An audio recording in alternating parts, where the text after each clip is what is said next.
अकाल, सलाम, आदाब। यहाँ उपस्थित सभी अतिथियों को बहुत बहुत स्वागत है आप सबका हमारी स्टैंड अप कॉमेडी में। तो आज की स्टैंड अप कॉमेडी में मैं इतना ही कहना चाहूँगी, कल हो तो आज जैसा, कल हो तो आज जैसा, महल हो तो ताज जैसा, फूल हो तो गुलाब जैसा, कदरदान हो तो आज जैसा। कहते हैं जब ब्रह्मा जी ने, विधाता ने जब अकल बांटी तो पुरुषों और महिलाओं में किस तरह से बांटी होगी, आइए इस पर विचार करते हैं। अकल बांटने लगे विधाता, कहते हैं अकल बांटने लगे विधाता, लंबी लगी कतारें। अकल बांटने लगे विधाता, लंबी लगी कतारें। सभी आदमी खड़े हुए थे, कहीं नहीं थी नारी। सभी आदमी खड़े हुए थे, कहीं नहीं थी नारी। सभी नारियां कहाँ रह गई, ये था अचरज भारी। सभी नारियां कहाँ रह गई, ये था अचरज भारी। पता चला ब्यूटी पार्लर में पहुंच गई थी सारी। मेकअप की ये गहन प्रक्रिया एक एक पर भारी। अरे मेकअप की ये गहन प्रक्रिया एक एक पर भारी। कुछ बैठी थी इंतजार में, कब आएगी बारी। उधर विधाता ने पुरुषों में अकल बांट दी सारी। उधर विधाता ने पुरुषों में अकल बांट दी सारी। ब्यूटी पार्लर से फुर्सत पाकर जब पहुंची सब नारी।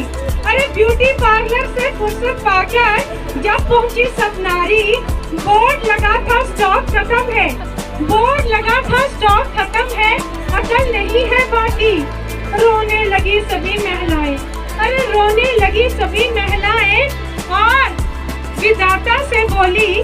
रोने लगी सभी महिलाएं और विधाता से बोली, अरे कुछ भी करो कैसे करो, हमें हमारा आधा भाग दिला दो। कुछ भी करो कैसे करो, आधा भाग दिला दो। चीखने लगी सभी महिलाएं। इसी पर विधाता बोले, सुनो देवियों बहुत देर कर डाली। अरे देवियों बहुत देर कर डाली। जितनी भी थी अकल वो मैंने पुरुषों में भर डाली। जितनी भी थी अकल वो मैंने पुरुषों में भर डाली। सुन लो देवियों अंतिम वचन, सुन लो देवियों अंतिम वचन। मेरा अंतिम वचन क्या है ब्रह्मा जी का? सुन लो देवियों अंतिम वचन कि नारी बिना अकल के नारी हमेशा होगी नर पर भारी। बिना अकल के नारी होगी नर पर भारी। ये तो था अकल की बात की विधाता ने बांटी। लेकिन मैं कहती हूँ कि कक्षा की बात आपको एक वाक्य सुनाते हैं कि कक्षा में अध्यापिका ने एक दिन छात्र की उत्तर पुस्तिका पे कॉपी पे नोट लिख के भेजा कि कृपया बच्चे को नहलाकर भेजा करें। घर से बच्चे की कॉपी पर नोट आता है, कृपया बच्चे को पढ़ाया करें, सूंघा ना करें। और इसी तरह से एक दिन अध्यापिका कक्षा में वीरता का परिचय दे रही थी। और वीरता का परिचय किस प्रकार से दिया और वो स्थिति किस प्रकार उत्पन्न हुई, ये मैं अपने एक कलाकार से पूछना चाहूंगी। ये हमारे कलाकार हैं श्रेयांश रावत जी। ये आपको बड़ी अच्छी तरह से बताएंगे कि वीरता का परिचय देते हुए अध्यापिका ने क्या कहा और उत्तर में स्टूडेंट ने क्या कहा। एक दिन अध्यापिका कक्षा में वीरता का परिचय दे रही थी। उसी बीच अध्यापिका ने एक बच्चे से पूछा कि अगर आपके स्कूल के सामने कोई बॉम्ब रख जाए तो आप क्या करोगे। तो बच्चे का जवाब आया कि 1-2 घंटे वेट करेंगे, अगर कोई ले जाता है तो ठीक है, वरना स्टाफ रूम में रख देंगे। अरे इसी तरह से बच्चे जब परीक्षा देके घर जाते हैं ना, तो माता पिता तो जरूर पूछते हैं, अरे बेटा कितने सवाल किए, परीक्षा कैसी गई। अब देखिए यहाँ पे एक वाक्य है कि बच्चा परीक्षा देके घर जाता है, माता पिता ने पूछा, अरे भाई बेटा कितने सवाल किए और वो स्थिति कैसी थी। एक बार परीक्षा चल रहा था कक्षा में। परीक्षा खत्म हो जाने के बाद एक बच्चा घर गया। उसके पिता ने पूछा, परीक्षा कैसी गई। उसने कहा, पहला जवाब आता नहीं था, तीसरा सवाल याद नहीं आ रहा था, चौथा सवाल करना भूल गया और 5वें सवाल पे तो नजर ही नहीं पड़ी। पिता ने पूछा, और सवाल 2? बस वही पिताजी, गलत हो वही गया। एक गलत हो गया। और इसी पर आप देखिए, जब घर में बच्चों को डांट पड़ती है ना, तो माँ किस तरह से डांटती है और पिताजी कैसे डांटते हैं, वो स्थिति कैसी होती है, ये मैं अपने कलाकार हर्षित जी से पूछना चाहूंगी। हर्षित जी, आपको भी तो कभी घर में डांट पड़ी होगी। मुझे लगता है यहाँ अमूमन जितने बच्चे हैं सबको पड़ती है, लेकिन जब माँ डांटती है वो स्थिति कैसी होती है, और जब पिताजी डांटते हैं तो वो स्थिति कैसी होती है? नमस्कार नमस्कार। कभी ना कभी आपको बचपन में या कभी भी माँ बाप से तो डांट पड़ी ही होगी, तो मार पड़ी होगी। मेरे को तो बहुत पड़ी है। अब इसी बात पे जब माँ और पापा से जब आपको मार पड़ती, डांट पड़ती, उसका वाक्य बताता हूँ। जब पापा से डांट पड़े तो मम्मी कहती है, अरे रहन दीजिए, लड़का बड़ा हो गया, हो गई गलती। लेकिन जब मम्मी मारती है, कहती है, नालायक कब बड़ा होगा, बेशरम कब बड़ा होगा। इसी में मैं आपको सुनाऊंगा पप्पू का करिश्मा। अरे पप्पू के करिश्मे तो बड़े होते हैं, लेकिन ये ऐसा पप्पू है जिसको बड़ी क्यूरियोसिटी है भीड़ के अंदर घुस के देखने की, आखिर चल क्या रहा है। चार लोग बात कर रहे हैं, उसे सुनने की, आखिर हो क्या रहा है। अब ये पप्पू है, रास्ते में भीड़ जमा है और पप्पू उस भीड़ के अंदर जाना चाहता है, तो किस तरह से वाक्य पेश करेंगे आप? एक दिन पप्पू और उसका दोस्त रास्ते से जा रहा था, वहाँ पे भीड़ इकट्ठी थी। अब उसको पप्पू को क्यूरियोसिटी हुई कि मैं भी देखूं भीड़ के अंदर हो क्या है। उसने बड़ी कोशिश की, लेकिन बेचारा जान नहीं पाया। उसने लगाया दिमाग जो उसके पास था नहीं। उसने सोचा, अब एक चीज करता हूँ, मैं चिल्लाना शुरू करता हूँ। उसने बोला, हाय ये मेरा बाप है, ये मेरा बाप है। अब भीड़ जमा देखकर उसने कहा, हट जाइए यहाँ से, ये मेरा बाप है। और भीड़ वहाँ से हट गई और देखने को क्या मिला? आगे मरा हुआ कुत्ता बना। और ये था पप्पू, क्योंकि आजकल के बच्चों को ये बहुत क्यूरियोसिटी रहती है।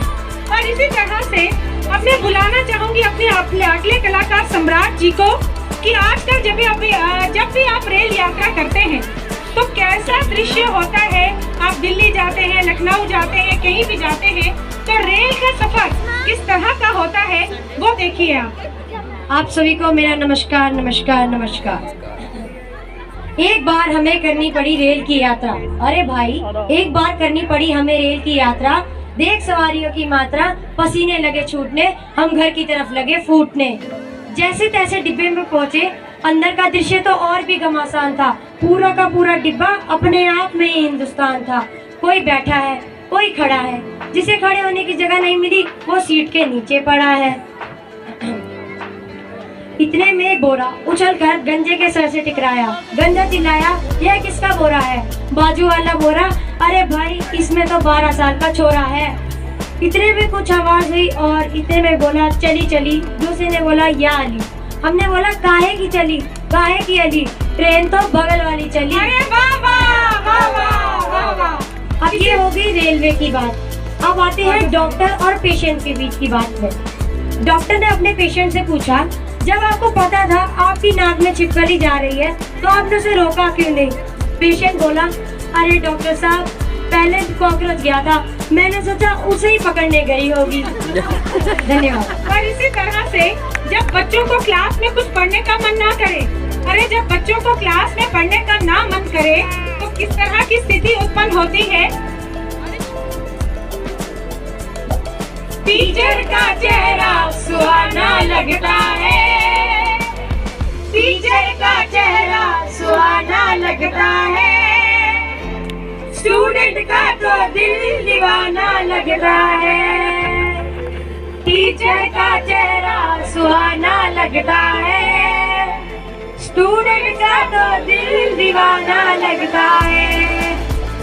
पल पल में कैसे बदलते हैं लेक्चर, पल पल में कैसे बदलते हैं लेक्चर। अब तो हर लेक्चर पुराना लगता है, टीचर का चेहरा सुहाना लगता है, स्टूडेंट का तो दिल दीवाना लगता है। आज की स्टैंड अप कॉमेडी में हम राजू श्रीवास्तव जी को श्रद्धांजलि देते हुए अपने सुविचार रखना चाहेंगे कि कमजोर वो होते हैं जो कमजोर होते हैं, वो थक जाते हैं और रुक जाते हैं। कमजोर जो होते हैं वो थक जाते हैं, रुक जाते हैं, लेकिन विजेता तभी रुकता है जब वो जीत जाता है। इसी तरह से कामयाब लोग वो होते हैं जो अपने फैसले से दुनिया बदल देते हैं। अरे कामयाब लोग अपने फैसले से दुनिया बदल देते हैं, लेकिन नाकामयाब लोग दुनिया के डर से अपने फैसले बदल देते हैं।